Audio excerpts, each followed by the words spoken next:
ফেসবুকে নাম পরিবর্তনের একটা টিপস বলছি, তোমরা শুনে রাখুন। ফেসবুকে নাম পরিবর্তন বারবার তোমরা করছো, তার জন্য ফেসবুক আপনাদের অ্যাকাউন্টে সাধারণত 24 থেকে 48 ঘন্টার জন্য সাময়িকভাবে সিস্টেম ব্লক করে দিয়েছে।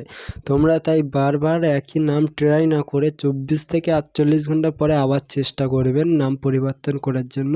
তবে যেই নামের পাশে টাইটেলটা নিচেই দিচ্ছেন, ওই টাইটেলটার বদলে তোমরা তোমাদের রিয়েল টাইটেলটা দেবে বা অন্য কোনো টাইটেল দিতে পারো, যেরকম শেখ, খান, এরকম বিভিন্ন টাইটেল আছে, দিতে পারো। তবে একবারে নিয়ে নেবে, তবে 48 ঘন্টা পরে আবার ট্রাই করবে। তো আমি তোমাদেরকে আরও একটা টিপস বলে দিই। যখন আমরা ফেসবুক অ্যাকাউন্টটা খুলি, তাড়াহুড়োর মাঝে যখন একটা নাম দিই আর দ্বিতীয়বার যখন চেঞ্জ করতে হয়, তখন বিভিন্ন রকম প্রবলেম হয়, ঠিক কিনা?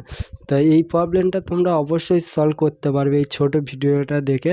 তা তোমরা অবশ্যই চ্যানেলটা সাবস্ক্রাইব করবেন, যেহেতু আমি ছোটো ইউজার, আর চ্যানেলটি সাবস্ক্রাইব না করলে আমি আগে যেতে পারবো না। তো অবশ্যই চ্যানেলটা সাবস্ক্রাইব করবেন, আর অবশ্যই 48 ঘন্টা পরে নামটা চেঞ্জ করবেন। তবে নামের পাশে যেই টাইটেলটা থাকবে, ওই টাইটেলটা তোমরা তোমাদের আসল নাম অনুযায়ী রাখবেন। ধন্যবাদ ভিডিওটা ওয়াচিং করার জন্য, আর অবশ্যই এই টিপসটা তোমাদের কাজে দেবে।